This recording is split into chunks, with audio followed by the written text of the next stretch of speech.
hawak ang kanyang benditadong karit ay mababakas sa kanyang muka ang determinasyon na magpatuloy sa kanyang misyon nung gabing yon. Nais niya na kasing tapusin ang walang awang pagpapasakit ni Salve sa kanilang mga kababaryo. Walang pinipiling edad ang babae at kasarian sa kanyang mga nagiging biktima. Nagsimula ang puot at galit ni Salve dahil sa pagkamatay ng kanyang ina na bantog na mambabarang sa kanilang lugar. Yun kasi ang nagsilbing kabuhayan nito para mairaos ang pang-araw-araw na pamumuhay nilang mag-ina nung ito ay nabubuhay pa. Karamihan na lumalapit sa kanya ay mga dayo mula pa sa ibang baryo. Nag-iisang anak si Salve at sa murang edad pa lamang mulat na siya sa itim na karunungan. Sa kasamaang palad, dahil sa matinding galit ng mga kamag-anak ng naging biktima ng kanyang katakot-takot na pambabarang, ang siya ring naging mitsa ng kanyang kamatayan. Isang gabi, habang isinasagawa ang kanyang ritual sa pambabarang sa isang kubo na may kalayuan sa kanilang bahay, mahimbing namang natutulog noon si Salve. Bigla na lamang sumugod ang ilang mga kalalakihan na may dalang sulo, gayon din ang iba't ibang armas at pangontra sa pambabarang.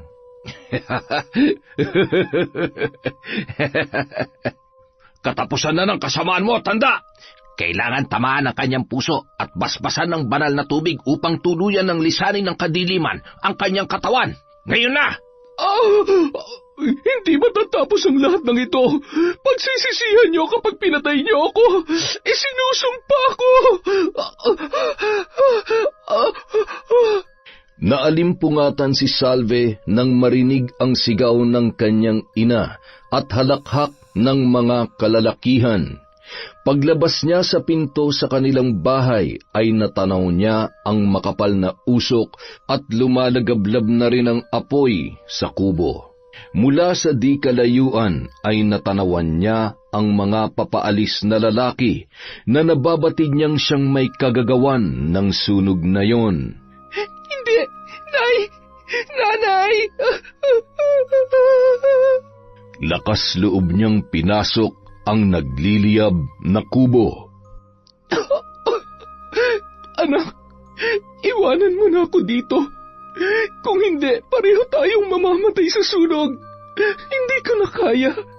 Lumabas ka na at dalhin mo ang aklat ng karunungan. Tapusin mo ang aking nasimulan. Yakapin mo ng buong puso at kaluluwa ang itim na kapangyarihan. Hindi alam ni Salve kung saan siya kumuha ng lakas ng mga oras na yon para mabuhat ang kanyang ina na naliligo sa sarili nitong dugo. Bago pa man makalabas ay nabagsakan sila na nag-aapoy na kahoy mula sa bubong ng kubo na yon na tumama sa kanilang mag-ina. Napahiyaw si Salve habang gumagapang at pilit na hinihila palabas ang katawan ng duguang matanda. Lumalagablab na rin sa apoy ang kasuotan ng naturang matanda. Ramdam ni Salve ang malaking paso sa kanyang muka at katawan. Gayon din ang pagkasunog ng kanyang buhok. Ngunit ng mga oras na yon, wala nang masasakit pa na makita na unti-unti nang nalalagutan ng hininga ang pinakamamahal niyang ina. Nanay, sumpain nawa ng Diyos ng kadiliman ng mga taong nang alipusta at lumapastangan sa iyo. Uubusin ko ang kanilang angkan. Gaggapang sila tulad ng apoy. Pasasakitan ko sila hanggang sa maghirap at mamuhay na tila sinusunog sa impyerno. Hintayin niyo ang bagsik ng aking paghihiganti.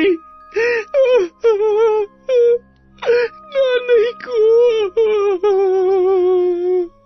Mula nung araw na yon, Ang pagsapit ng dilim ay naging simbolo ng kamatayan. Naging mas malakas ang mambabarang na si Salve dahil sa kagustuhan nitong makapaghiganti. Buong puso niyang tinanggap ang itim na kapangyarihan na mas lalong pinagtibay ng kanyang puot. Dahil doon, wala siyang awang pumapatay ng mga tao sa buong baryo.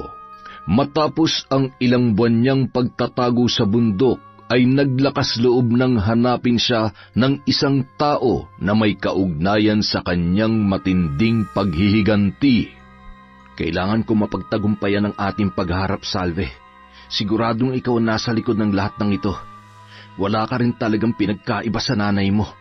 Maaaring isa lang ang matitira sa ating dalawa. Pero bago pa man ako mamatay, sisiguruhin ko na hindi ka natuluyan pang makakapanghasik ng kasamaan sa baryong ito. Hindi ako nagsisisi na tinalikdan kita dahil masama ka. Kahit kailan, hinding-hindi ako magmamahal ng babaeng pumapatay at alagad ng demonyo. Nang marating niya ang bundok ay nakita niya ang isang kubo sa gitna ng matatayog na puno. Sa ganda ng lugar na yun, maaakit ka sa iba't ibang uri ng mga namumungang punong kahoy na nakapalibot doon. Hindi niya akalain na ang lugar na yon ay nagsisilbing tahanan ng isang mambabarang. Bagamat napakaganda at mayaman sa likas na yaman ang kabundukang yon, maliban sa mga bunga ng prutas ay mayroong kuweba na napapabalitang iilan lamang ang nakakaalam. Bibihira lamang ang nangangahas na pumunta roon dahil sa matatarik na daan at kinatatakutang makamandag na mga ahas, gayon din ang iba pang mababangis na ligaw na hayop. Mula nang pumanaw ang ina ni Salve ay nilisan niya na ang kanilang bahay, lalo na't naging nakakatakot ang kanyang itsura dahil sa natamo niyang peklat na nalapnos ng nagngangalit na apoy. Noong gabing pilit na tinakasan ng mag-ina ang kamatayan. Samantala, siguradong nandito lamang siya. Humanda ka, Salve, dahil sisiguruhin ko na ngayong gabi pagbabayaran mo ang lahat ng kasalanan mo. O Hari ng Kadiliman, pakinggan mo ang aking pagtangis. Sa bawat patak ng dugo sa manikang ito at bawat buntong hininga na katumbas ay pasakit, bigyan mo ko ng kapangyarihang pagtibayin ang aking sumpa sa bawat pagsapit ng dilim. Katulad ng kadiliman, lamunin nawa ng aking puot at paghihiganti ang mga tao sa buong baryo, lalong-lalo na ang mga kamag-anakan ng lumapastangan sa aking ina. Sa pamamagitan ng karayom at apoy ng kadiliman, lisanin nawa ng lakas ang katawan ng lalaking sa akin ay nang iwan. Iparanas mo sa kanya ang sakit na ang katumbas ay naghihingalong kamatayan. Walang liwanag na magliligtas sa kanila.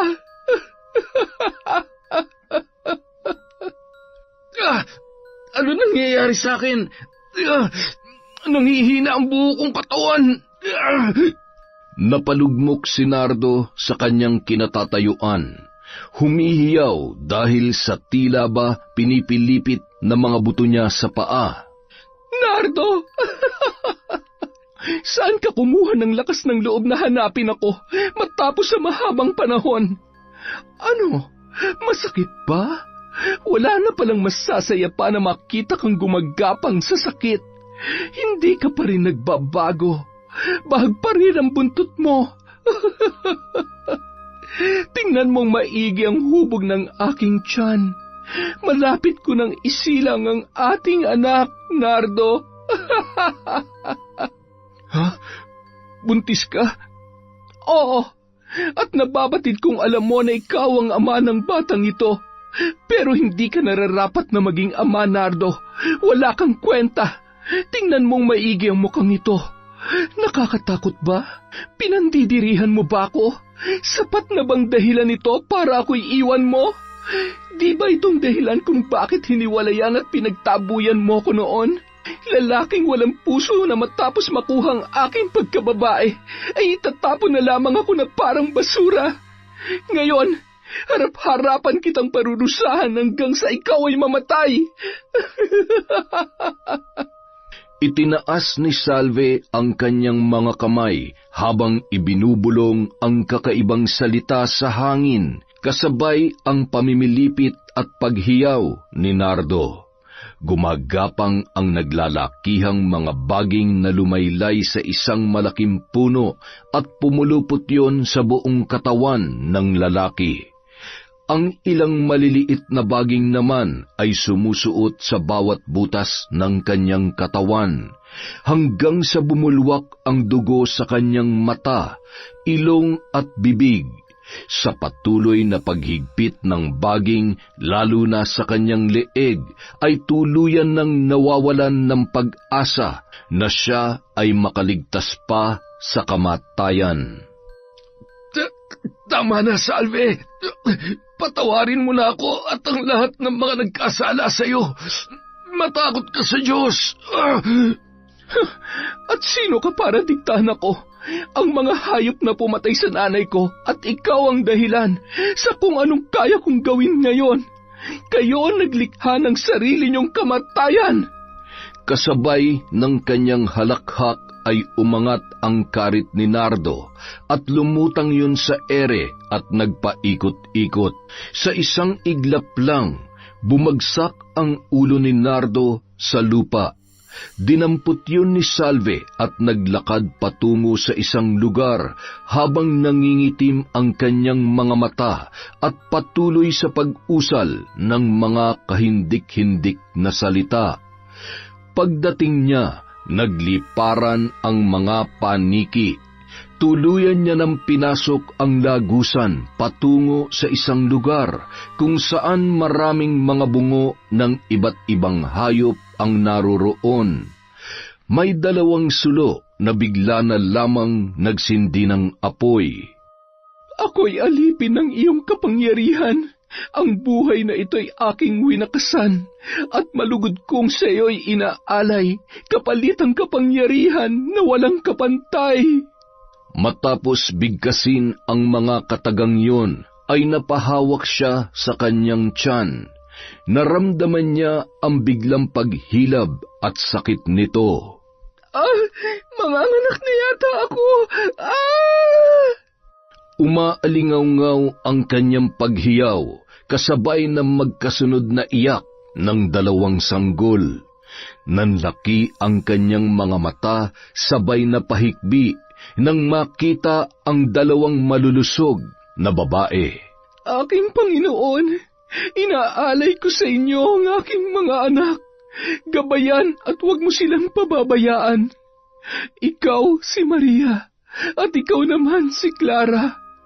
Kayong 2 ay magkakampi at magsasama sa hirap at ginhawa.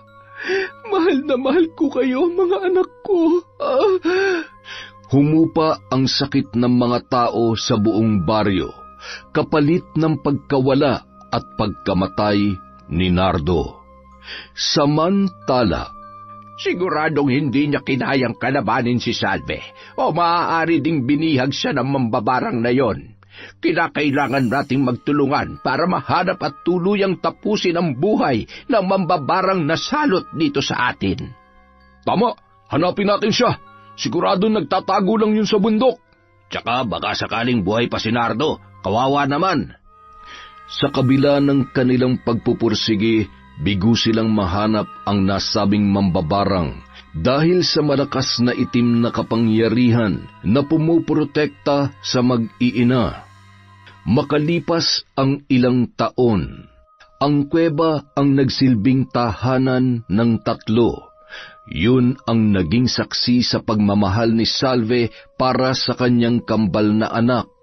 Umaalingaw-ngaw ang mga halakhak sa bawat sulok ng kuwebang yun sa tuwing naghahabulan ang magkapatid. Sa murang edad, ang Diyos na kinikilala ng kanilang ina ang siya ring sinasamba ng 2. Nang sumapit ang kanilang 13 kaarawan, ay tuluyan na nilang tinanggap ang itim na kapangyarihan. Tinuruan sila ni Salve kung paano gagamitin ang aklat ng karunungan. Malupit ang mundo para sa mga katulad natin, mga anak, kaya hindi tayo maaaring maging mahina. Ang kaalaman natin na gamitin ang kapangyarihang itim upang kontrolin ang mga natural na bagay sa ating paligid. Mapakahoy man, lupa, hayop at lahat ng insekto. Gayon din ang tubig at apoy na maaari nating gamitin upang kumitil ng tao. Mga taong walang puso. Dahil sa mga tao, namatay ang lola ninyo sa sunog. Sila din ang dahilan kung bakit ganito ang aking itsura. Ang tatay ninyo, tinalikuran niya ako at hinusgahan. Iniwan niya ako ng panahong kailangan ko ng taong makakapitan. Huwag po kayong mag-alala, Ina. Kami na po ang bahala ni Clara. Halika na, Clara. Simulan na natin ang ritual. Panoorin niyo ho kami, Ina, kung gaano kami kahusay sa pambabarang. Handa ka na ba, Clara? Isang matamis na ngiti ang itinugon ni Clara sa kanyang kakambal, sabay hinawakan ang kamay nito at tumungo sa kanilang altar. Sina Maria at Clara ay isa. Kaming dalawa sa puso at isip ay magkasama. Katulad ng apoy, kami ay nag-aalab sa dilim. Iisang dalangin at hangarin. Pasakitan ng mga taong may kaugnayan sa mga taong ng api at umalipasta kay Lola at sa aming ina. Mahusay mga anak ko. Kinalulugdan kayo ng ating Panginoon at natitiyak kong mas lalo niyang pagtitibayan ang kapangyarihan ninyo. Muling nanumbalik ang takot ng mga tao sa baryo dahil sa iba't ibang sakit sa balat na tumutubo sa iba't ibang parte ng kanilang katawan. Ang mga matatanda naman ay nagkakaroon ng malalim na sugat sa likod na pinamamahayan ng mga uod na hindi malaman kung saan nagmumula. Erning, anong gagawin ko? Lumalala na ang kalagayan ng anak natin. Utang na loob, gumawa ka naman ng paraan. Huwag mong hayaang mapatay na mambabarang si Andoy. Siguradong may kinalaman pa rin si Salve sa mga nangyayari at sa pagkakataong ito, mas lalo siyang lumakas. Huwag ka mag-alala. Panahon na para humingi ng tulong sa mga mahuhusay na albularyo at antingero sa ibang baryo upang mamatay na ang salot sa baryong ito.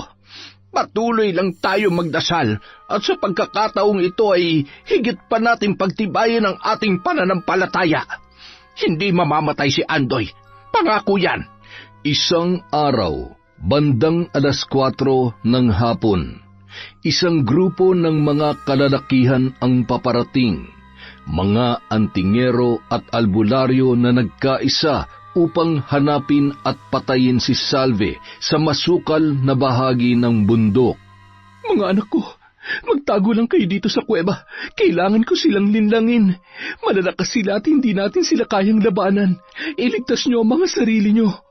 Pangako, ano man ang mangyari ay babalikan ko kayo dito. Mapatay man nila ang katawang lupa ko, gagawa ako ng paraan at babalik ako sa inyo. Walang makapaghihiwalay sa ating tatlo. Pangako yan. Ina, mag-iingat po kayo. Hihintayin po namin kayo ni Maria. Mahal na mahal ko kayo, mga anak. Ilang hakbang papalayo si Salve sa kambal nang lumingon siya sa mga ito, na noon ay humihikbi at nag-aalala para sa kalagayan ng kanilang ina. Tumakbo ang dalawa papalapit kay Salve at mahigpit siyang niyakap ng mga ito. Napabuntong hininga at pasimpleng nagpahid ng luha ang kanilang ina bago tuluyang tumalikod at umalis. Samantala, bago pa man marating ang kuweba ng grupo ng albularyo at antingero na nagsanib puwersa upang hanapin at patayin si Salve, ay marahang ibinulong sa hangin ng mambabarang ang kanyang ritual upang linlangin ang mga yon at hindi makarating sa kuweba kung saan nagtatago sina Maria at Clara. Sinusubukan niyang tayo ay linlangin. Nasa paligid lang siya at nagmamasid sa atin. Kailangan natin talasan ang ating pakiramdam. Panahon na para pahinain natin siya at pagbayarin upang tuluyan ng matapos ang paghihirap ng kanyang mga biktima. Umupo ang mga yon at pumorma ng hugis pabilog. Mahigpit ang pagkakahawak sa kani-kanilang mga kamay at sinimulan ang ritual. Diyos Amang mahabagin, pakinggan mo ang aming panalangin. Ikaw ang aming gabay at lakas. Ang dakila mong liwanag ang pag-asa at kaligtasan namin. Ang sugo ng dilim ay iyong yakapin upang makita ang liwanag at tuluyan ng talikdan ng kadiliman. Salve, magpakita ka, nararamdaman ka namin. Sumuko ka na upang hindi ka na masaktan. Huwag mo kaming pilitin na gamitan ka ng armas na maaari mong ikamatay. Bibigyan kita ng pagkakataon na magbagong buhay. Magpakita ka na! Hindi tayo naparito para kaawaan at bigyan ng pangalawang pagkakataon ng babaeng yan. Kailangan natin siyang patayin katulad ng kung paano namin pinatay ang kanyang ina. Kailangan rin natin siyang saksakin sa puso at sunugin para tuluyan na magkaroon ng katahimikan ng mga tao sa ating baryo. Ang salot ay salot, kaya dapat siyang mamatay. Napakasama mo! Ikaw ang papatayin ko, hangal na albularyo! Kasabay ng umaatikabong galit ay ang paglakas ng hangin at pagyanig ng lupa kasabay ng mga nagliliparang tuyong dahon at alikabok. Nagtulong-tulong ang mga antingero na labanan si Salve. Pinagsanib nila ang kanilang puwersa habang ang isa roon ay patuloy sa pag-usal ng mga kakaibang salita upang manghina ang mambabarang. Ang ilan sa mga sanga ay nagkakandabali na at bumabagsak sa bawat paghiyaw ng mambabarang.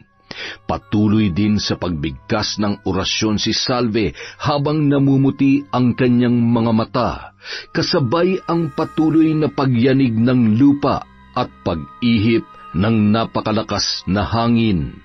Kakaiba ang kanyang lakas. Huwag kayong bibitaw. Kailangan natin maisuot ang kwintas na ito sa kanya. Hindi niyo ako kaya. Ano nangyayari? Anong ginagawa niyo? Huwag! Nasasaktan ako at nangihina ang buo kong katawan. Gaano man kalakas ang itim na kapangyarihan, hindi ka magwawagi dahil kailanman hindi pahihintulutan ng Diyos na maghari ang kasamaan. Naway mahanap mo sa puso mo ang kapatawaran at magkaroon ka ng kapayapaan. Sabay-sabay nilang itinapat ang kanilang mga suot na kwintas sa nakalutang na si Salve. Humiyaw yon na tila ba napapaso hanggang sa bumagsak ito sa lupa. Sa gitna ng mga antingero at albularyo, nagmamadali nilang isinuot ang isang kwintas na kargado ng iba't ibang orasyon kay Salve. Nangisay ang babae hanggang sa nanigas ang buo niyang katawan at ilang sandali lamang ay nagmistulang kulay itim ang balat nito. Binasbasan din nila yon ng banal na tubig, sabay nagluwa ang bibig ni Salve ng nakakasulasok na putik at lumabas ang itim na usok kasabay ng malakas na halakhak na hindi nila mawari kung ano. Malaya na ang katawan niya sa itim na kapangyarihan. Wala na siya. Kaawa-awang si Salve. Ibaon natin sa hukay ang kanyang katawan. Basbasan at alayan ng panalangin para magkaroon ng kapatawaran ng kanyang mga kasalanan at mahanap niya ang kapayapaan sa pangalawang buhay. Kapatawaran at kapayapaan? Sa dami ng taong naghirap at namatay dahil sa kademonyohan niya, hanggang sa pangalawang buhay ay dapat niyang pagbayaran yon. Doon siya nababagay sa impyerno. Hindi ikaw ang magpapasya, Erning. May Diyos na siyang nakakaalam sa lahat. Makasalanan man ay kanyang pinatatawad. Tandaan mo na ang mga mambabarang na katulad nila ay minsan ring naging mabuting tao. Ngunit dahil sa mga mapang-abuso, dahil sa sakit at galit, napilitan silang kumapit sa tawag ng kadiliman. Walang taong hindi nagkakasala sa mundong ito.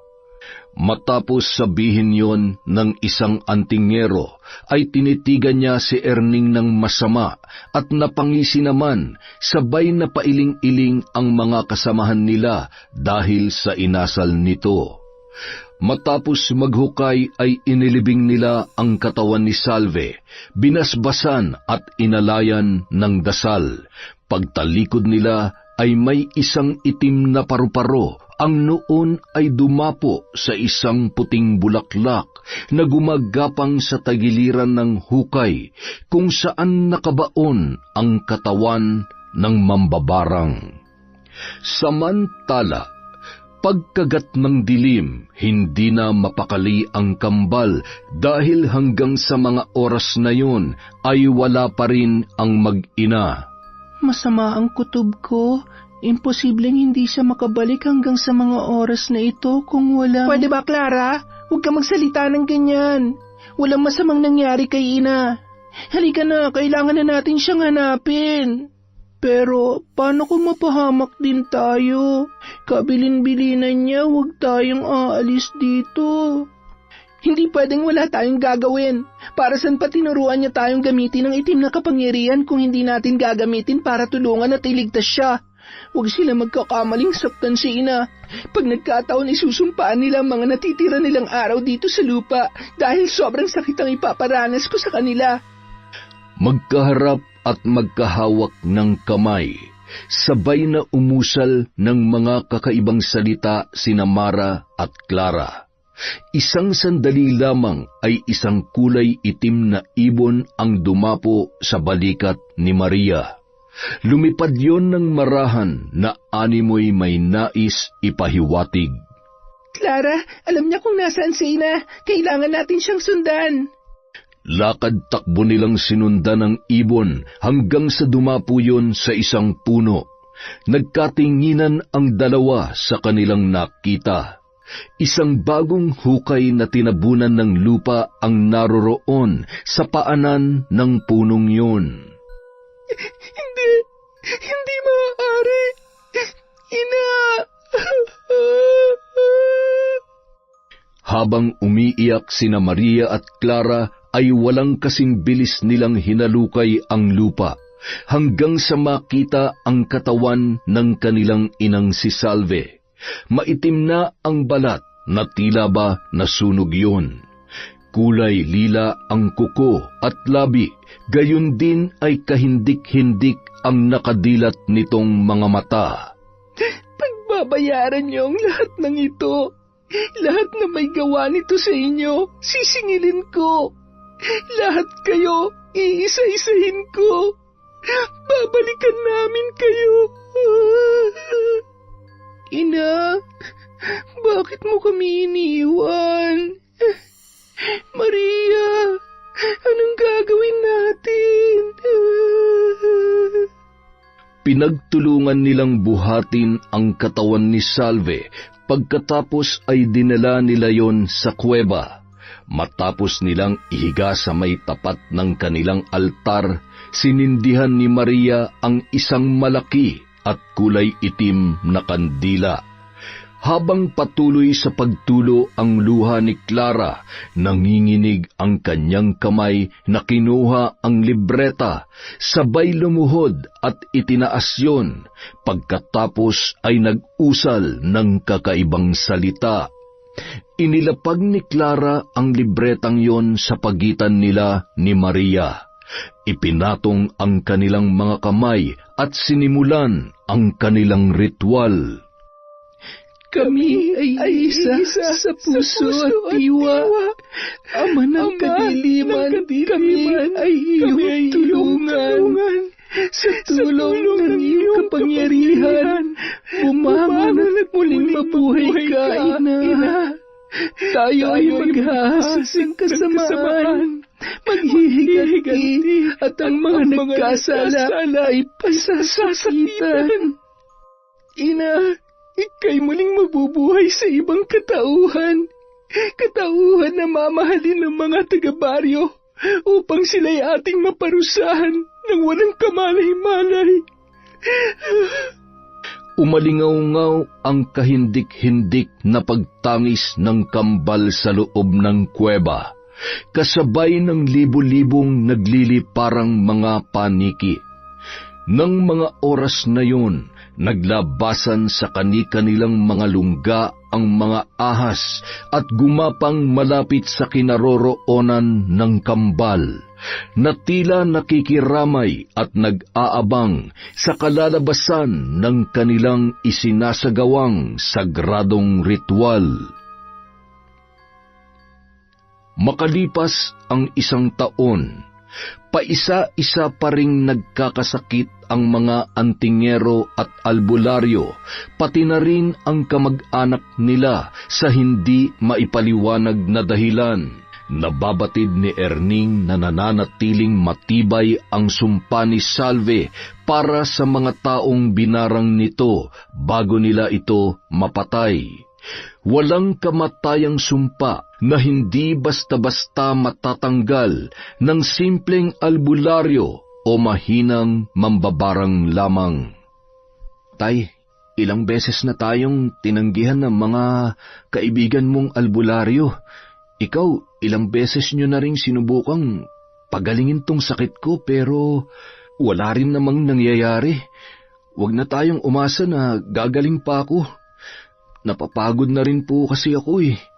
Tanggapin na lang po natin na sa isa sa mga araw na ito, mamamatay na rin ako katulad ng nangyari kay nanay.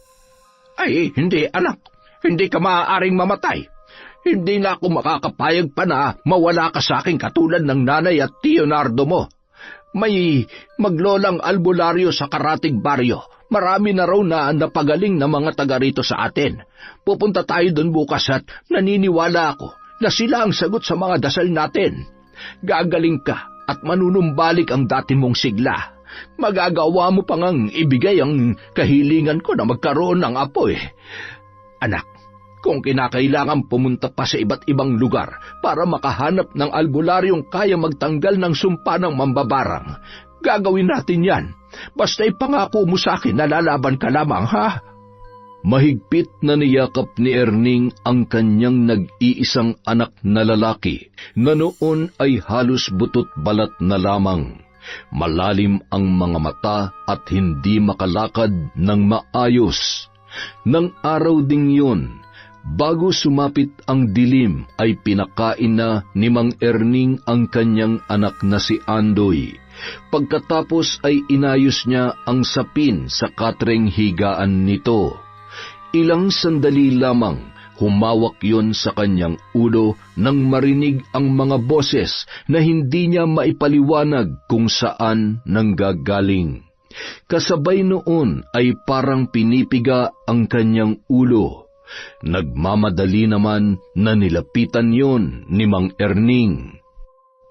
Anak, anong nararamdaman mo? Tay, ayaw ko na. Gusto ko nang mamatay. Hindi ko na kaya ang sakit, Tay. Kaunting tiis na lamang, anak. Patawarin mo ko.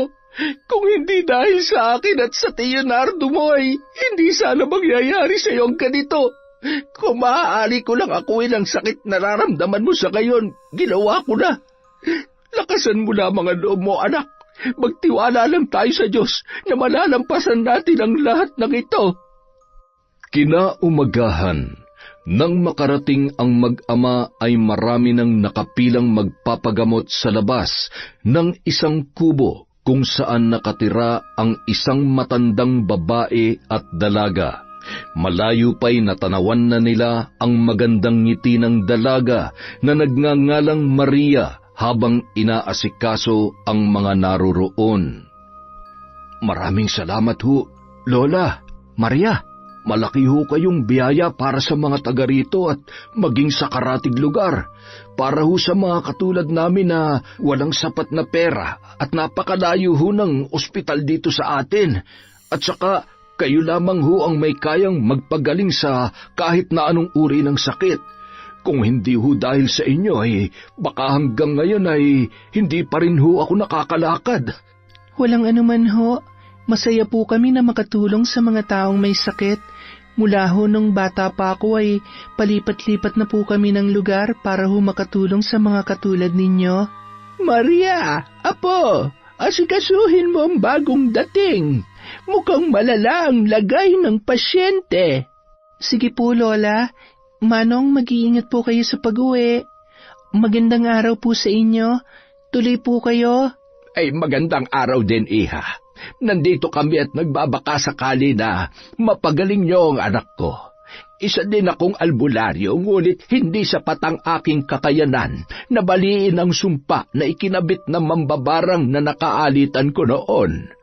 Nabarang ho pala siya. Nako, huwag ho kayo mag-alala. Kayang-kaya ho namin yan ni Lola. Karamihan po sa mga pasyente namin ay biktima ng pambabarang. Kaya nga po dapat ay nag-iingat tayo sa mga taong naagrabyado natin. Hindi po ba? Hindi naman po kasi gumaganti ang mga yan ng walang dahilan. Sandali lamang ho at may mga naunang pasyente. Ay, hindi niyo ba maaaring unahing gamutin ang anak ko? Nagmula pa kami sa kabilang baryo at tingnan mo naman ang kalagayan niya kumpara dyan sa ibang ginagamot ninyo. Abay, hindi pwede yan. Kami ang nauna dito. Oo nga naman, pumila din kayo. Lahat kayong nandito ay gustong gumaling sa kung anumang sakit na nagpapahirap sa inyo. Lahat ay galing din sa malayo, kaya sana'y matuto tayong maghintay. Napakasama talaga ng ugali mo, Erning. Pareho lang kayo ng kapatid mong si Nardo. Hinding-hindi ko makakalimutan ang ginawa niyo sa akin. Ngayon na muli nagtagpo na ang ating landas, maniningil na ako. Sa pagkakataong ito, hindi mo na matatakasan ang pasakit na nararapat sa iyo.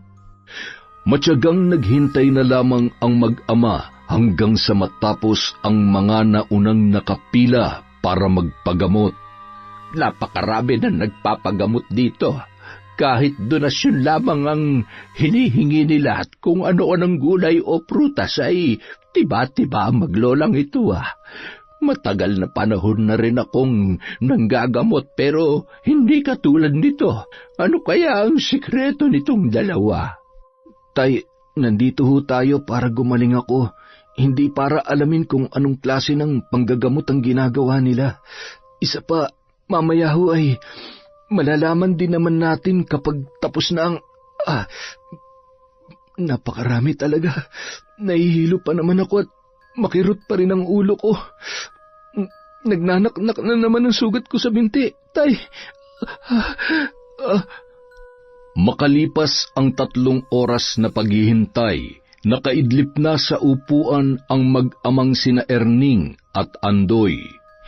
Kayo na ho ang sunod. Ano pong pangalan nyo? Ako si Andoy. Andoy, at siya naman ang tatay mo? Magpapagamot din ba siya? Nako, Iha, wala akong sakit.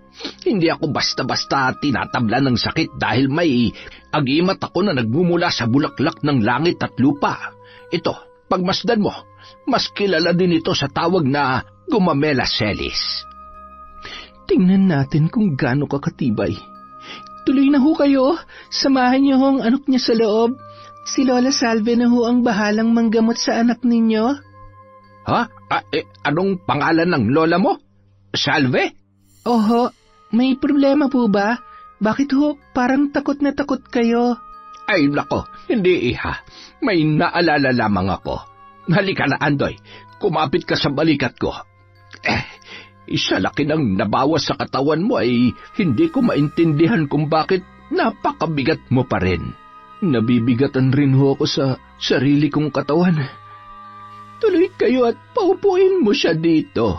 Masyadong malakas ang sumpa na nakakabit sa anak mo.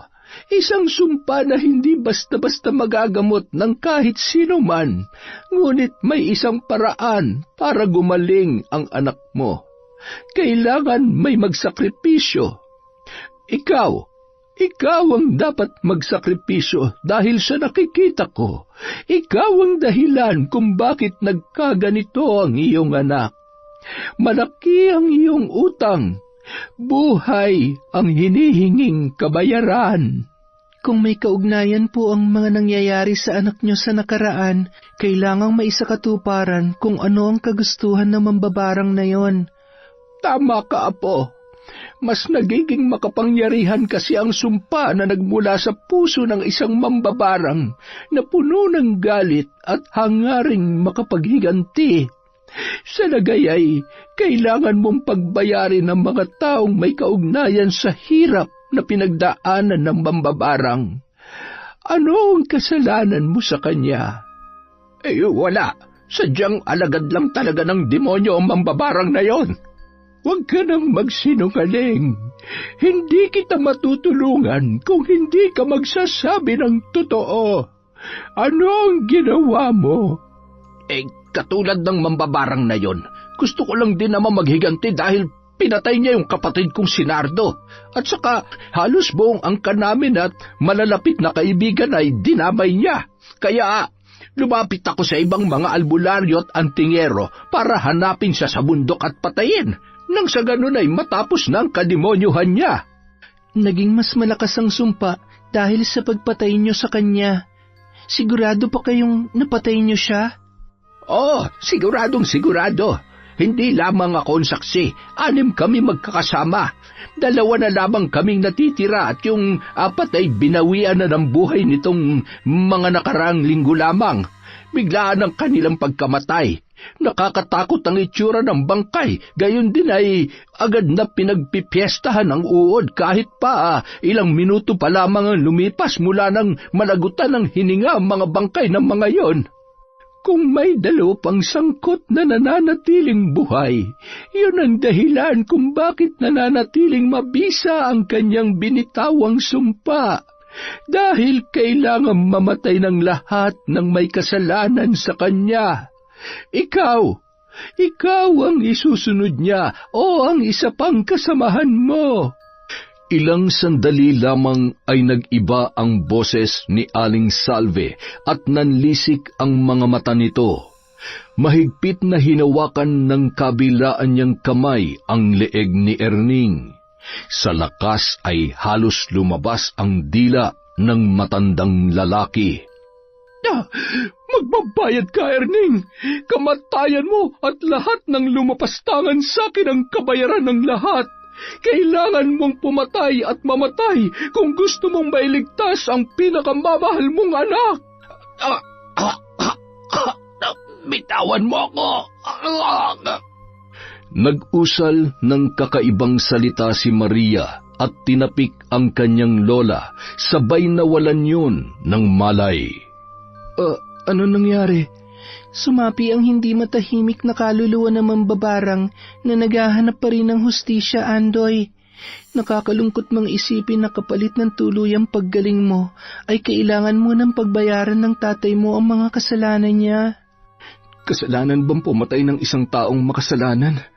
Ng isang mambabarang? Dapat lang naman siyang mamatay dahil salot siya. Magtatay nga talaga kayo. Hindi magiging madali para sa inyo ang lahat. Ngayon, naamoy ko na ang hustisya na nararapat para sa aking nanay at sa pagpatay niyo sa akin.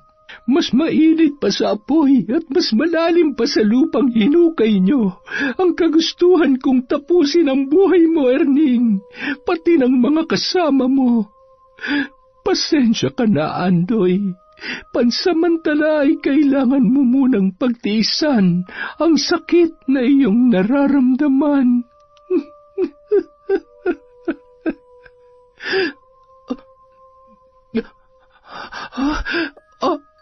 Anong nangyari sa akin? Maupo muna kayo, Lola. Sinapian po kayo ng kaluluwa ng mambabarang. Sinapian? Ay, Diyos ko! maaaring wala pang kapayapaan ng kanyang puso. Erning, hanggat nabubuhay ka at ang isa pang antingero, ay hindi mapapawalang bisa ang sumpa.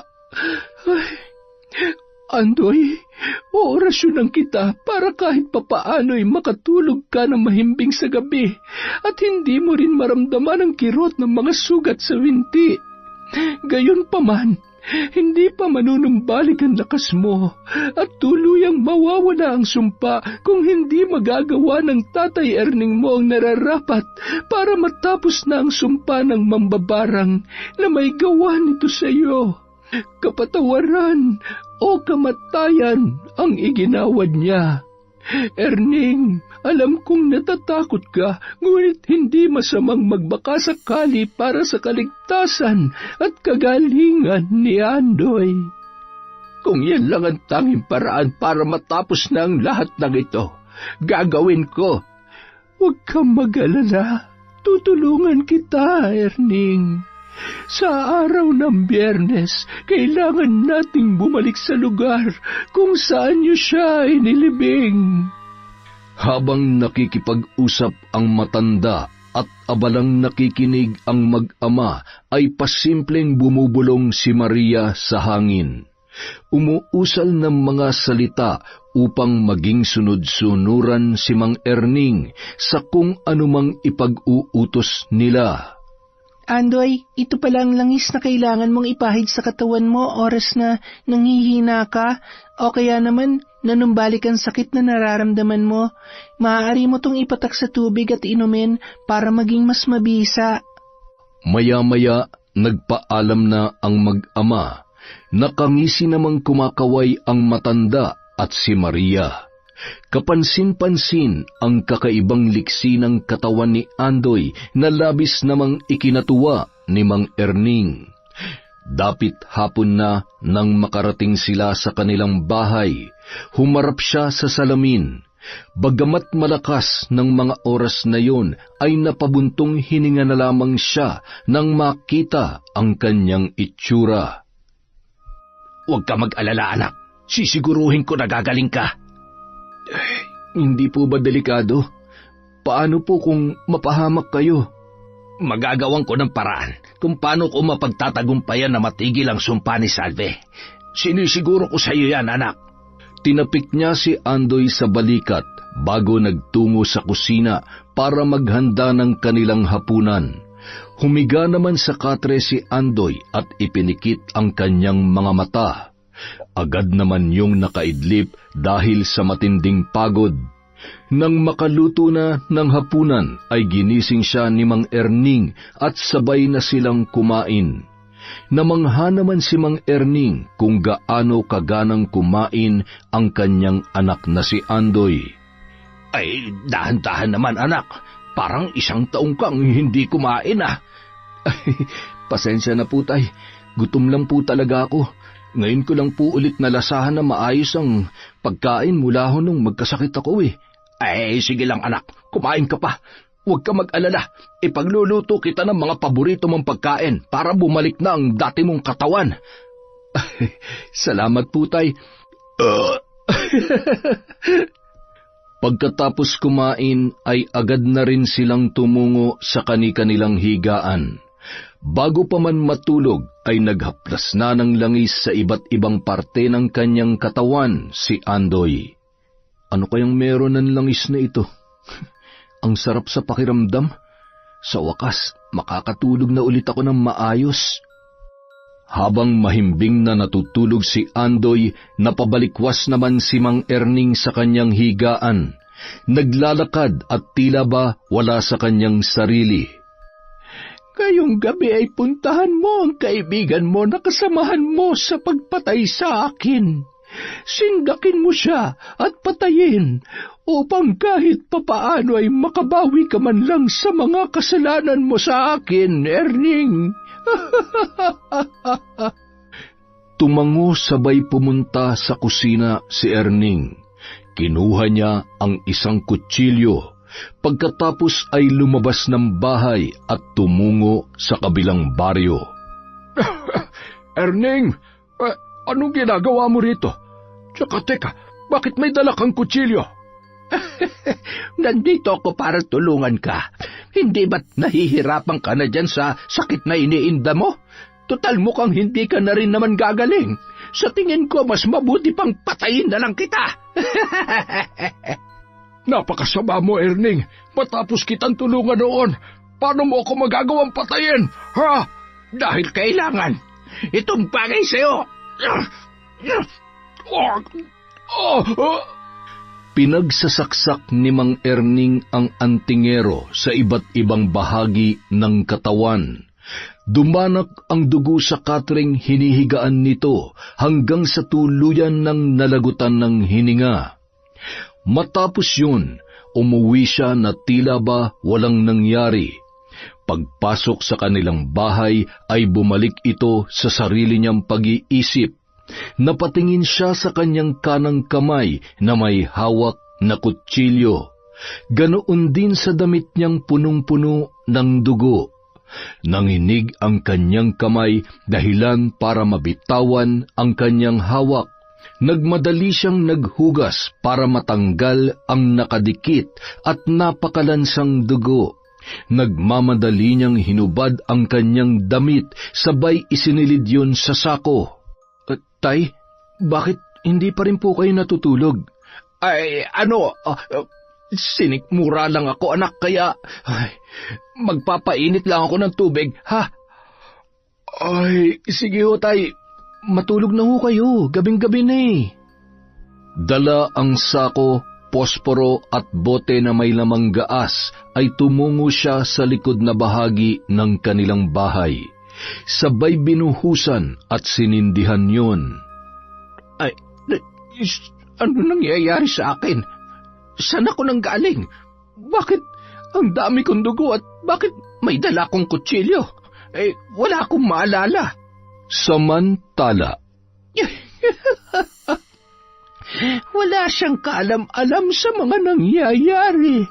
Dahil sa pagsamba at pakiusap ninyo sa itim na kapangyarihan, nagkaroon ako ng pagkakataon na makapaghiganti sa pamamagitan ng pagsalib sa katawan na ito. At dahil yun sa inyo, Maria, bukas maaga tayong aakyat sa bundok. Siguradong matutuwa siya kapag nalaman niya na unti-unti na nating napagtatagumpayan ang ating mga plano. Nakakalungkot lang isipin na pagkatapos ng lahat ng ito, ay tuluyan ko ng lilisanin ang mundo ng mga tao. Ngunit sa pagkakataong ito, mas kampante na ako sa kakayahan ninyo, mga anak. Kapag wala na ako sa tabi nyo, sigurado kung kayang-kaya nyo ng protektahan ng isa't isa. Oo naman po, kayo nagturo sa amin na maging malakas at palaban. Kung pwede lamang pong pigilan ng mga araw ay ginawa na namin ni Clara para lang magkasama-sama pa tayo ng matagal. Huwag kayong mag-alala. Kung darating man ang araw na hindi nyo na ako makikita, lagi nyo lang isipin na binabantayan ko kayong magkapatid. Mahigpit niyang niyakap si Maria na noon ay nakaupo sa kanyang tagiliran. Nagpatuloy sila sa pag-uusap habang pinagmamasdan ang maliwanag na sikat ng buwan sa kalangitan. Kinaumagahan, kasabay ng kumakalat na balita tungkol sa pagkamatay ng isang albularyo ay ang naguguluhang si Mang Erning na hindi malaman kung saan siya nanggaling noong gabing yun. Samantala, masaya namang inakyat ni na Maria at Lola Salve ang bundok para kumustahin ang kanyang kakambal na si Clara. Si Clara ang gumagawa ng langis na may mga halamang gamot na ginagamit nila sa panggagamot. Ina, Maria, kamusta po kayo? Alam niyo ho, napakarami kong langis na nagawa habang nandun kayo sa sentro. Buti naman at pinuntahan niyo ako dito. Nakakalungkot palang mag-isa, Ina. Ayaw mo naman kasing samahan kami ng kapatid mo. Ayaw ko po talaga, Ina. Ayaw ko po sa mga tao. Dito na lamang po ako, mas tahimik at mas malayo sa gulo. Baka kung ano pang magawa ko sa kanila. Alam niyo naman po kung anong kaya kong gawin kapag nagagalit ako. Baka mamaya, maubos ko pa lahat ng mga masasamang tao sa baryo. Ay... Para saan naman ang buntong hininga na yan? Naisip ko lang po na kung hindi na lang po tayo naghihiganti at mas pinili na lang nating mamuhay dito malayo sa mga tao, baka sakaling hindi na umabot sa punto na napatay kayo ng albularyo at antingero. Ay anak, hindi sa lahat ng oras ay kailangan nating pabayaan lamang ang mga taong nananakit sa atin. Hindi maaaring wala kang gagawin kahit nasasaktan ka na. Kapag hindi tayo lumaban at nagiganti, iisipin nilang tama ang kanilang ginagawa. Pagkatapos ng ginawa nila kay Lola at kay Nanay, dapat bang magtago lang tayo dito sa loob ng kuwebang ito? Pero hanggang kailan tayo maghihiganti? Paano kung isa naman sa atin ang mapahamak? Paano kung ikaw naman o ako? Marami rin tayong mga dinamay na hindi dapat dahil nagpadala tayo sa galit natin sa kanila. Hanggat hindi tayo tumitigil sa paghiganti sa mga taong may kasalanan sa atin, hindi tayo mamumuhay ng payapa. Kaya sana pagkatapos ng pangako natin sa Ama ng Kadiliman, subukan na lamang nating mamuhay ng tahimik dito, Maria. Kaunting tiis na lamang, mga anak. Matatapos din ang lahat ng ito. Huwag ka mag-alala, Clara. Malapit na mangyari ang hinahangad mong kapayapaan. Basta ako, wala akong pinagsisisihan sa ginagawa natin. Tama lang naman yun sa mga katulad nila. At kung magkataon, paulit-ulit ko silang pasasakitan dahil kailangan nilang matikman ang mapait na bunga ng kanilang kasamaan. Napabuntong hininga na lamang si Salve na noon ay nasa katauhan pa rin ng isang matanda. Hinimas niya ang buhok ni Clara sabay matamis na nginitian yun. Nababakas sa mata ni Clara ang takot, lalo na't nababatid niya na ilang araw na lamang ay tuluyan ng mamamaalam ang kanilang ina. Malapit na nating maipagiganti si Ina. Bukas na bukas din ay pagbabayarin na natin si Erning sa kanyang mga kasalanan. Pagkatapos, doon na tayo maninirahan sa sentro. Gagamitin natin ang kapangyarihan nating manggamot kapalit ng pera. Kaya nating mabigay ng sakit at kaya rin nating gumawa ng lunas. Mamumuhay tayo katulad ng mga normal na tao. Walang makakaalam sa sikreto natin.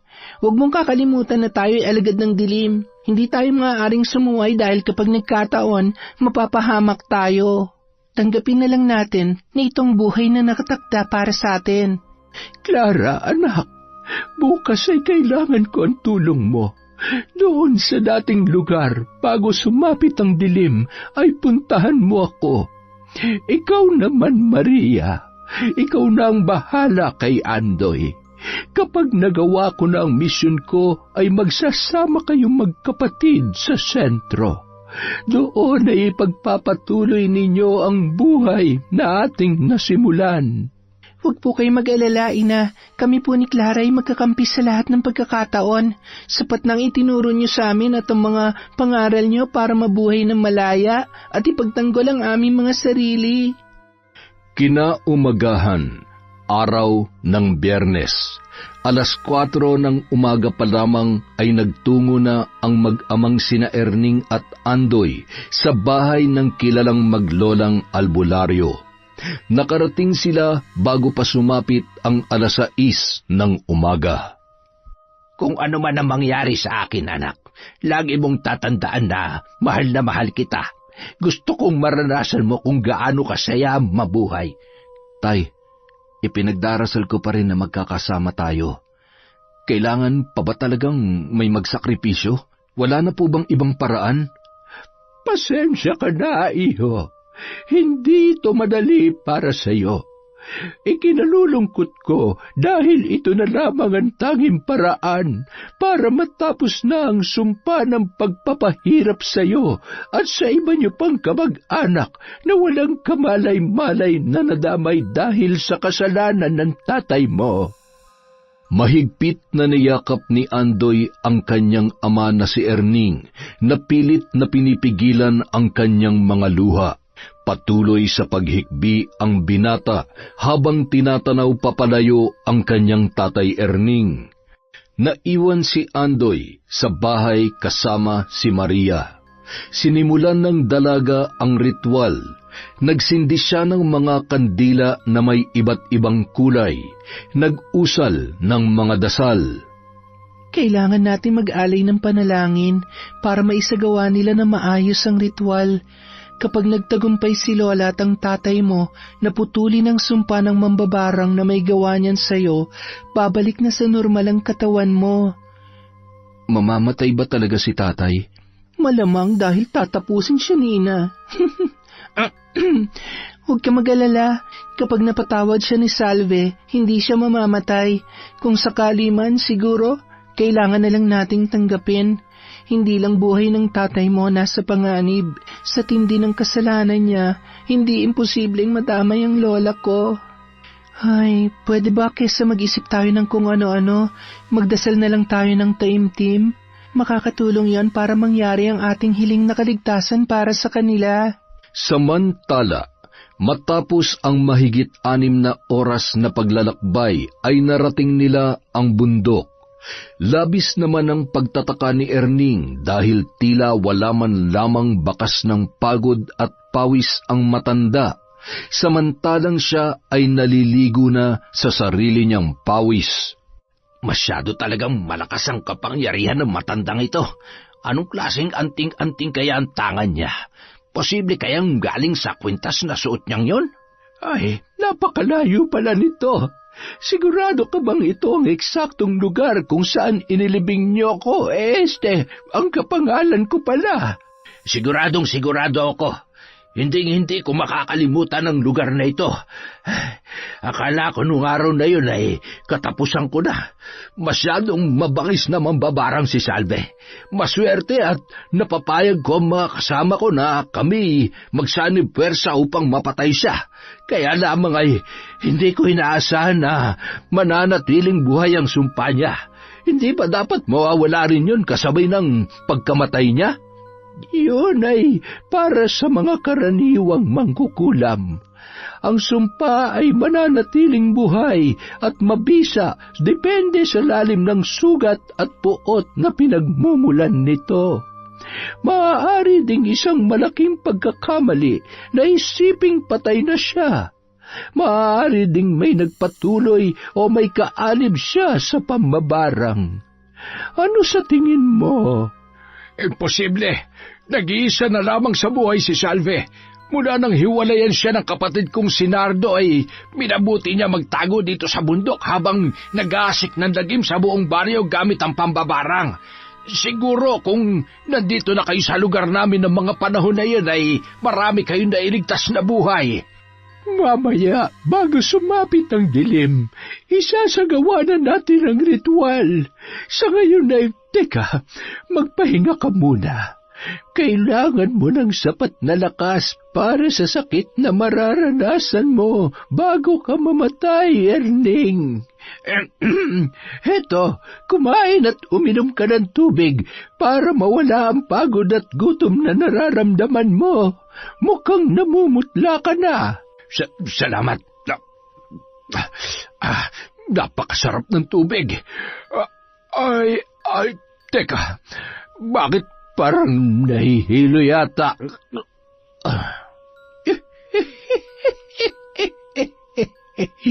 Paano ba yan? Matulog ka muna ng mahimbing dahil paggising mo, marami akong nakahandang sorpresa para sa'yo. Bago sumapit ang gabi ay nagmamadaling tumungo si Clara sa lugar kung saan magkikita sila ng kanyang ina. Pagdating doon ay nadatnan niya ang nakagapos at walang malay na si Mang Erning. Ina, kanina pa ba kayo rito? Ano pong gagawin natin?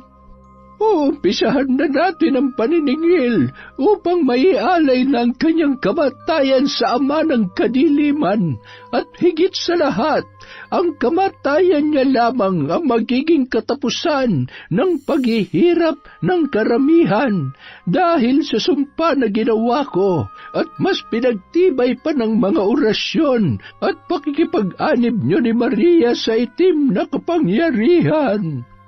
Ilang sandali lamang matapos paulit-ulit na sambitin ni Clara at Salve ang mga kahindik-hindik na salita, ay bigla na lamang nabiyak ang lupa. Kasabay ng pagyanig ay nagkamalay na rin si Mang Erning. Kitang-kita niya ang ginagawa ng matanda katabi ang dalagang nasa tagiliran nito. Mga alagad ng demonyo! Anong pinaplano nyo, ha? Sino ba talaga kayo? Huwag mong sabihin na... Hindi maaari. Unti-unting nanumbalik ang itsura ni Salve habang ito ay humahalakhak. Ako nga! Sino ba naman ang mag-aakala na matapos niyo akong pahirapan, patayin at ilibing, ay narito pa rin ako ngayon sa iyong harapan? Bakit parang nanginginig ka sa takot, ha, Erning? Natatakot ka ba sa kung anong kaya kong gawin? Sumagot ka! Patawarin mo ko. Gusto ko lamang mabigyan ng hustisya ang ginawa mo kay Nardo. Sigurado kung pinatay mo siya dahil... anong ginagawa mo? Nararapat lamang mamatay ang pinsan mo dahil wala siyang kwenta.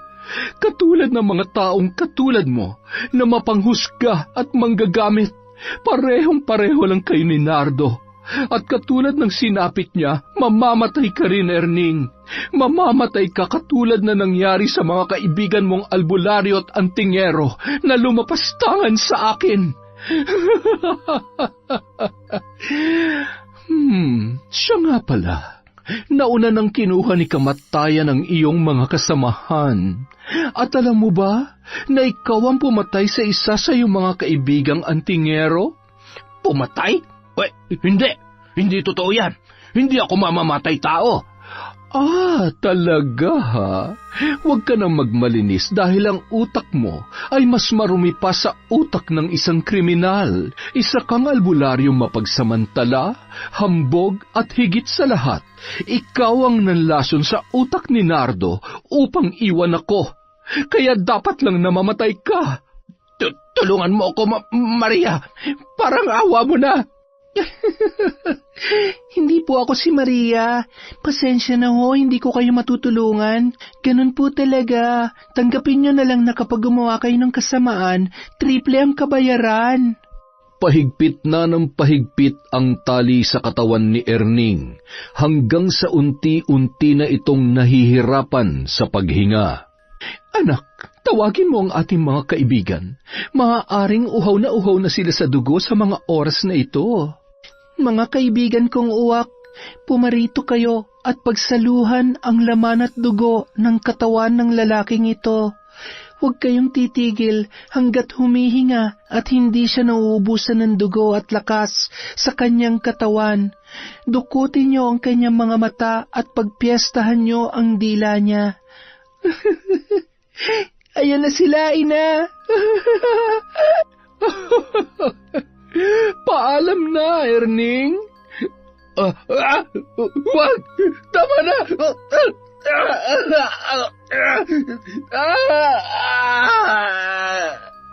Ama ng itim na kapangyarihan, ito na ang huling buhay na hinihingi mo. Ngayon din ay tanggalin ang sakit na nagpapahirap sa mga tao na binarang ko. Mula sa sakit na hindi maipaliwanag, palayain mo sila sa sumpa na aking binitawan. Bilang kabayaran ng kahilingan ko at pansamantalang buhay ko, inaalay ko na rin ito sa iyo. Palayain mo na ang mga anak ko. Ako na lang ang kunin mo. Kasabay ng mga katagang yun ay nagsimulang kumulog at kumidlat.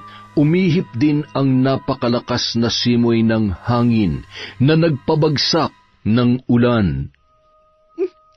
Ina, anong ginagawa mo? Hindi ka pa pwedeng mawala. Patawarin mo ko, anak. Nang isilang ko kayo, ay inialay ko kayo sa kadiliman. Bagay na hindi ko dapat ginawa.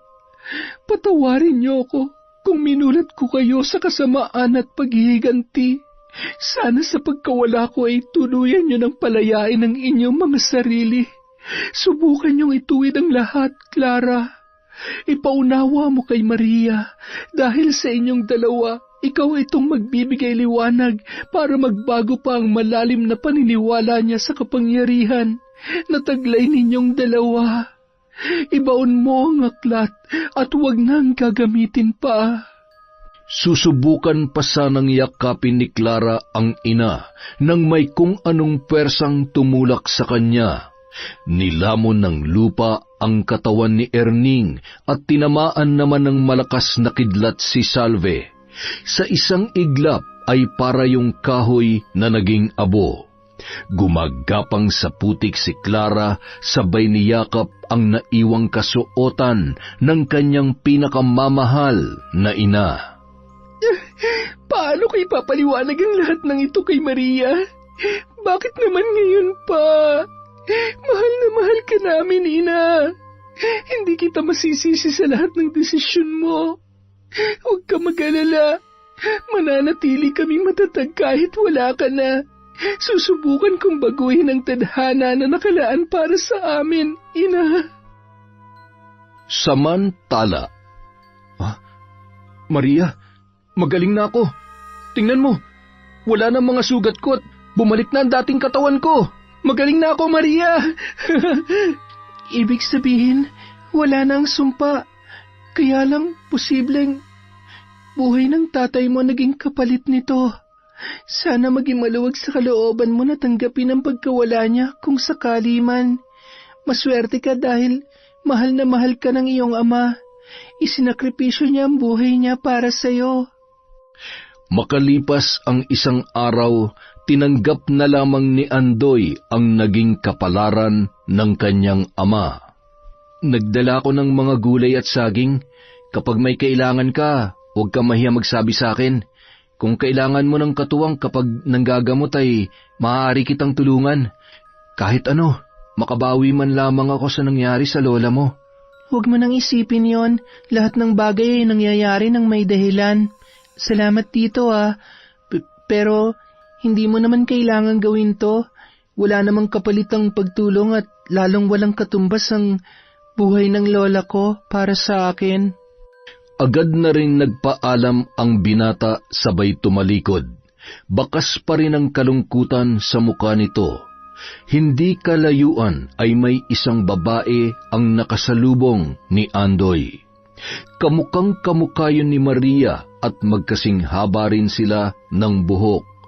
Mahaba ang suot nito at may telang nakatalukbong sa kanyang ulo. Sinulyapan siya sabay binawi ang tingin nila na tila ba nahihiya. Miss, kapatid mo ba si Maria? Pasensya na magkamukha kasi kayo eh.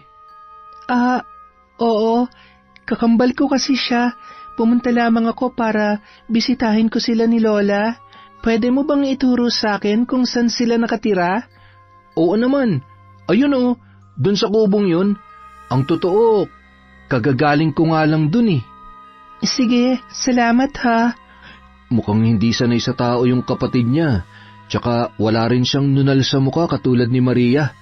Hindi bale, babalik pa naman ako para mas makilala ko sila. Kailangan ko lamang palipasin to dahil baka masisipa ako sa nangyari sa lola nila. Paano kaya kung buhay pa sila at nahirapan lang bumaba ng bundok? Kung hindi lang talaga delikado, hahalughugin ko yun. Mahanap ko lamang kahit bangkay nila. Buhay man o patay, gusto ko pa rin makita si tatay. Alam ko na isa sa kanila ni Maria makakatulong sa akin. Samantala, nagmamadaling pumasok si Clara sabay isinara ang tarangkahan ng pinto sa kubo. Nadatnan niyan nakaluhod at taimtim na bumubulong si Maria na nais malaman ang kalagayan ng kanyang ina pati na rin si Mang Erning na kasama nito. Napabalikwas nang maramdaman ang paghawak sa braso niya ni Clara na noon ay hindi napigilang mapahagulgol. Wala na si Ina Maria. Isinuko niya ng kanyang sarili kapalit ng kalayaan natin sa itim na kapangyarihan. Ano bang sinasabi mo, Clara? Hindi basta-bastang gagawin yun, Nina, na wala man lamang pasabi. Hindi niyo tayo iiwan ng ganun-ganun na lang. Hindi rin ako makapaniwala sa ginawa niya. Sinubukan ko siyang pigilan pero nabigo ako, Maria. Huwag ka nang umiyak. Ang mahalaga, nandito tayo at gagawin natin ang magkasama ang huling kahilingan niya. Gusto niyang talikuran na natin ang itim na kapangyarihan at mamuhay katulad ng iba. Subukan nating ipagpatuloy ang panggagamot sa pamamagitan ng mga halamang gamot at iba pang paraan na itinuro niya sa atin. Hindi tayo basta-basta makakawala sa itim na kapangyarihan, Clara. Itong bumubuhay sa atin at kung wala ito, mawawala ng saysay ang buhay natin. Pwede nating subukan, Maria. Hindi pa huli ang lahat para sa ating dalawa. Isang gabi, nagmamasid mula sa labas ng bakod si Andoy sa kambal na noon ay may hawak-hawak na aklat, sabay tumungo sa likod na bahagi ng kanilang bahay. Lumipat siya ng pwesto, nagbabaka sakali na makita ang ginagawa ng kambal at marinig ang pinag-uusapan ng mga ito.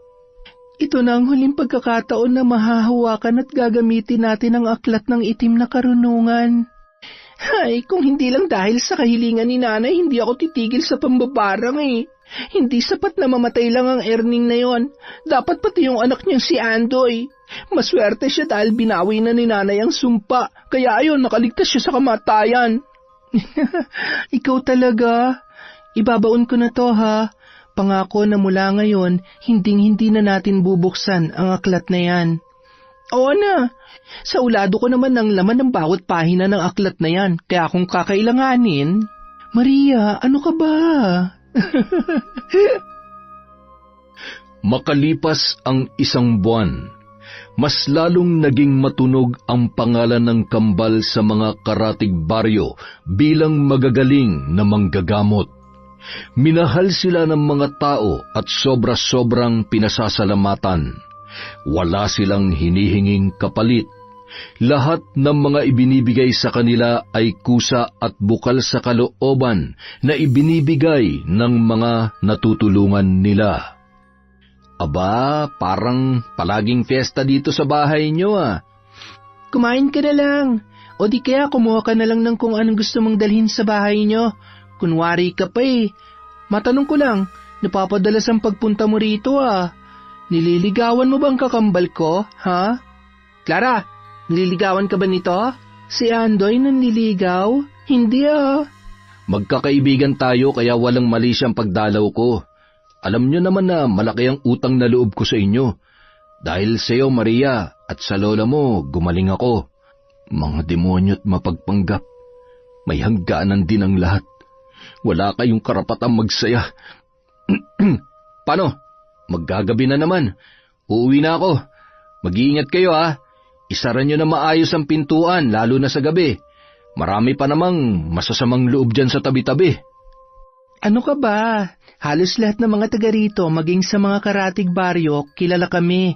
Kaya sa tingin ko walang gagawa ng kalokohan sa amin. O tsaka, kapag nagkataon ay titirisin ko lamang sila na parang kuto. Sige na, umuwi ka na at mas delikadong abutin ka ng gabi sa daan. Kinaumagahan, nagising ang kambal. Inayos ang mga upuan ng mga nagpapagamot sa kanila. Natanawan nila ang ilang mga taong nagkukumpulan, nag-uusap at nakatingin sa kanilang dalawa. Grabe naman, totoo kaya na anak ng mambabarang ang dalawang yan? Ang balita ko ay ang lola at nanay ng kambal na yan ay parehong kampo ni Satanas. Naku, siguro pinagtatakpan lang nilang pagkatao sa pamamagitan ng panggagamot. Kunwari ng gagamot tapos bandang huli kung ano-anong sakit ang ibinibigay sa mga nagpapagamot sa kanila. Kaya mabuti pa, mag-abang tayo dito at pigilan sila na wag na magpagamot sa mga yan. Mahirap na. Hoy, ano na naman chismis yan, ha?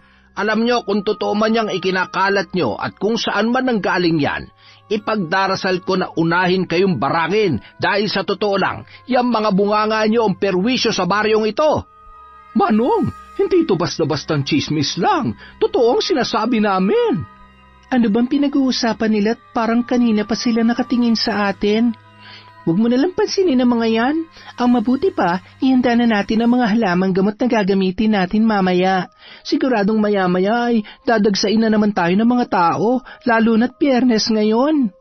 5:00 ng hapon, nagtataka sila kung bakit bilang lamang sa kamay ang nagpapagamot nung araw na yon, hanggang sa may isang batang lalaki. Ate Maria, Ate Clara, umalis na po kayo dito. Ano? Bakit naman kami aalis? Papatayin kayo ng mga tao. Nagagalit sila dahil mambabarang daw kayo. Umalis na kayo bago pa sila dumating. Maria, halika na. Bakit tayo aalis? Wala naman tayong ginagawa masama. Lalabas din ang katotohanan. Sa ngayon kailangan muna nating umalis. Bilisan mo, halika na. Maraming salamat bata ha. Tatanuin namin malaking utang na loob sa iyo to. Dumaan sila sa likod na bahagi ng kanilang bahay. Bago yon ay nagmamadali nilang binungkal ang lupa kung saan ibinaon ang aklat, ngunit pagtingin nila ay wala na yun doon. Halika na Maria, baka maabutan pa nila tayo. Sunugin ang bahay ng mga salot sa baryong ito! Ano pang hinihintay natin? Mga kasama, pasukin at patayin ang mga mambabarang. Si Andoy ba yun? Hayop na yun? Traitor siya. Bilisan na natin. Sapat nang alam natin na palabas lang ang pakikipagmabutihan niya sa atin. Ilang sandali pa. Wala sila dito. Nakatakas na sila. Mas mabuti pang tuluyan na silang umalis kesa magpatuloy pa maghasik ng kasamaan. Huwag kayong mag-alala. Susubukan kong aralin ang panggagamot gamit ang aklat na iniwan sa akin ng aking yumaong ama na biktima ng mga hayop na mambabarang. Ako magpapagaling sa mga may sakit, hindi ang mga alagad ng dilim na nagpapanggap lamang. Maraming salamat, Andoy. Kung hindi dahil sa iyo, baka napahamak na mga taga rito sa atin. Ginawa ko lang ho kung anong tama. Hindi ko naman hayaang mapahamak ang mga tao dahil lang sa kambal na mambabarang na yon. Sigurado may pinaplano silang masama sa atin. Para wala na silang balikan, sunugin na natin ang bahay na to. Tama, sunugin na natin! Salot ang mga yon! Habang tinutupok ng apoy ang bahay ng kambal, ay nakangising pinagmamasdan yon ni Andoy. Sa wakas, nakaganti na rin ako sa inyo. Ngayong nasa akin ang aklat ng karunungan, wala na kayong magagawa pa para gantihan ako. Ito nang kabayaran sa ginawa niyo sa akin sa loob ng mahabang panahon, at lalong-lalo na sa pagkamatay ni tatay. Masaya siyang tumalikod at naglakad pauwi, pasipol-sipol nang may biglang tumamang bato sa kanyang batok. Aray! Buisit! Sinong? Hoy! Sinungaling ka! Sinungaling! Ikaw ang masama, hindi sina Ate Maria at Clara! Lintik ka! Bumalik ka dito! Titirisin kita! Sa kabilang banda, madaling araw na nang marating ng kambal ang kuweba. Maayos na sana ang buhay natin. Paano na tayo ngayon? Alam mo, kailangan nating turuan ang leksyon ng lalaking yun. Pero nangako tayo kay nanay, hindi ba? Kapag gumanti tayo at bumalik tayo sa pambabarang, para na rin nating pinatunayan na tama ang sinasabi nila sa atin. Hindi lalabas ang katotohanan kung magtatago lamang tayo dito habang buhay. Hindi natin kailangan pumatay o may saktan na inosente. Gusto ko lang turuan ang leksyon ng lalaking yun. Siguradong nasa kanya ang aklat ng karunungan. Huwag nating hayaang magamit niya yun sa panghasik ng kasamaan.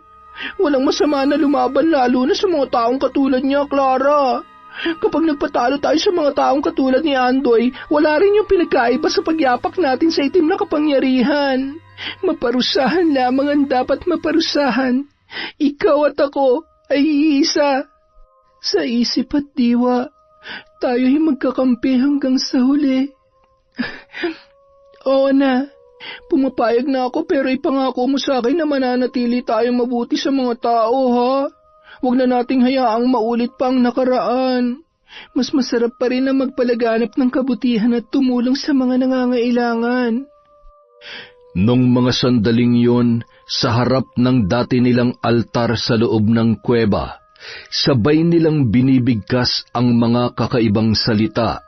Kasabay noon ay ang mainit at malakas na hangin na nararamdaman nila habang patuloy na isinasagawa ang ritual ng pambabarang. Ang bawat titik ay mabubura, ang ilang pahina ay magliliyab, hanggang sa mapaso at mabitawan ang aklat na hindi nararapat para sa kanya. Sa tulong ng mga maliliit at naglalakihang gagamba, sindakin at paglaruan siya, takutin hanggang masiraan ng bait, at aminin sa mga tao ang kanyang ginawa. Linisin sa kaisipan ng mga taong napaniwala niya at gawing katatawanan ang isang traidor na kaibigan na katulad niya. Huwag nang hayaan pang makapanira ng kapwa ang bibig niyang puno ng kasinungalingan at ang mata niyang punong-puno ng inggit ay pagkaitan mo ng liwanag. Sa kabilang banda, pagdating sa bahay ni Andoy ay agad niyang kinuha sa loob ng aparador ang libro. Ngayong ako na nagmamay-ari nito, marami na akong kayang gawin. Magiging makapangyarihan ako at magagawa akong paglaruan ng mga tao sa baryong ito at maging ang mga karatig baryo. Sasambahin niyo ako na parang Diyos. Nang buksan niya ang libro ay laking gulat niya na wala ni isang letra na makita sa bawat pahina noon. Ha? Anong nangyayari? Nasaan ang mga nakasulat dito? Aray! Saan nagbumula ang apoy? Lumiyab ang apoy mula sa libro, dahilan para masunog ang kanyang muka. Ibinalibag niya yon sabay sumuot sa kanto ng kanyang bahay na animoy takot na takot. May sa demonyo ang aklat na yan! Akala mo ba mapapakinabangan mo yan, Andoy? Pasensya ka na, pero hindi ka karapat-dapat magmay-ari ng kahit anong kaalaman dahil isa kang gahaman. Basang-basa ko na ang buong pagkatao mo. Maria, alam ko ikaw yan. Hayop ka. Tigilan mo na ako. Tigilan? Sino ba ang punot dulo nito? Hindi ba't ikaw? Pinilit namin mamuhay na mapayapa ni Clara. Tinuring ka naming kaibigan, pero anong ginawa mo? Dahil dyan, ipapakita ko sa iyo ang kayang gawin ng mga totoo naming kaibigan. Tumakbo ka na, dahil kahit saang sulok ka magpunta, hinding-hindi ka nila titigilan. Mula sa labas ng bahay, gumapang ang napakaraming gagamba. Pumasok ang mga yun sa kabahayan at lumapit sa noon ay nanginginig na si Andoy. Ayoko na! Takot ako sa gagamba, Maria! Maawa ka! Lumayas kayo sa bahay ko! Tulong! Dahil sa mas dumami ng dumami ang mga yon, ay lumundag siya sa may bintana at kumaripas ng takbo. Tama na, Maria. Kailangan na nating magpahinga. Mas mabuti pang lumipat na lang tayo sa ibang lugar kung saan mas ligtas tayo. Hindi natin kailangan ipilit ang sarili natin sa mga mapanghusgang tao. Taus-puso tayong tumulong pero napakadali pa rin na husgahan nila tayo ng ganun-ganun na lang. Ngayon, tingnan natin kung anong pakiramdam na naniwala sila sa isang baliw at sinungaling. Pagsisisihan nila ang ginawa nila sa atin. Nung mga sandaling yon, hindi pa rin magkamayaw sa pagsigaw at pagtakbo si Andoy. Tumigil lamang yon nang makaramdam ng matindim pagod at unti-unting nanlalabo ang kanyang paningin. Ano nangyari dyan? Abay mukhang nag-aadik ata. Pawis na pawis at balisa. Hoy Andoy, anong tinira mo, ha? Naririnig niyo yun? Hindi masama sina Maria at Clara. Malaki ang kasalanan ko sa kanila. Traidor ako. Oo, traidor. Ninakaw ko yung aklat. Papatayin ako ng mga tao dito. Nandyan na naman sila. Ay, malala palang tama nun. Pambihira. Paniwalang-paniwala pa naman tayo sa mga kwento niya. Si Raulo pala yun. Pagdating sa sentro, nang makita niya ang maraming tao na nakatingin sa kanya, ay mukha ni na Maria at Clara ang kanyang nakikita. Sisigaw sana siya para sabihin ang ginawa sa kanya ni na Maria, ngunit wala man lamang ni katiting na boses ang lumalabas sa kanyang bibig. Maya-maya, halo-halong malalakas na boses ang naririnig niya, sabay gumapang na parang gagamba.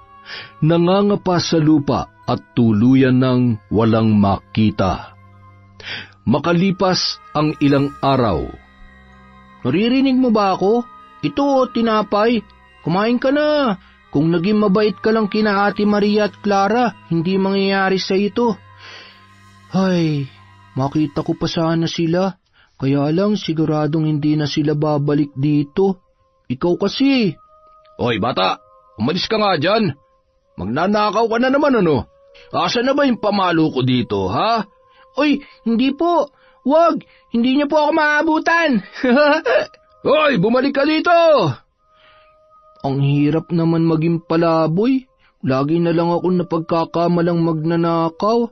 Kung buhay lang si nanay, hindi sana mangyayari sa akin to. Psst! Bata, halika. Bilis! Ate Clara, ikaw ba yan? Oo, binalikan ka namin. Aalis na kami. Pupunta sa malayo at magsisimulang muli. Kung gusto mo, pwede kang sumama sa amin. Talaga po, sasama po ako sa inyo, ate. Ayoko na po dito sa mga kamag-anak ni Mama. Tsaka yung mga taga rito, tinatawag akong salot at magnanakaw. Masasama po sila. O sige na, tama na yan. Mula ngayon, wala namang aapi sa'yo. Tayo na? Kasama ang bata ay pumunta sila sa karatig lalawigan, kung saan walang nakakakilala sa kanila. Tinuring nilang nakababatang kapatid ang batang yon. Itinuloy ang panggagamot at namuhay ng payapa at tuluyan ng tinalikuran ng kambal na mambabarang ang itim na kapangyarihan. Isa na namang napakagandang kwento mula sa kwentong Enteng, mga kaibigan. Dahil dyan, meron na naman tayong shoutout. Hi kay Lita Seniruk, kay Bella DMT from Kuwait, kay Lucy Indaya, hello po kay Bev Singer from Kuwait, kay Maria Salvacion Tamayo from Parañaque, kay Maris Almoete, hi kay Lourdes Grace Garde, hello kay Nelly Aldeguer, kay Angela Noherio, kay Mary Grace Combes, hi po kay Mitch Cruz, kay Beverly Carbajosa, hello kay Carmina from Oman, kumusta po Darwin Cabiso from Riyadh, hello kay Doresa Magno, hi kay Liza Takada, kumusta po Helda Brazal, kay Jovi Keliste, hi kay Colin Luwang,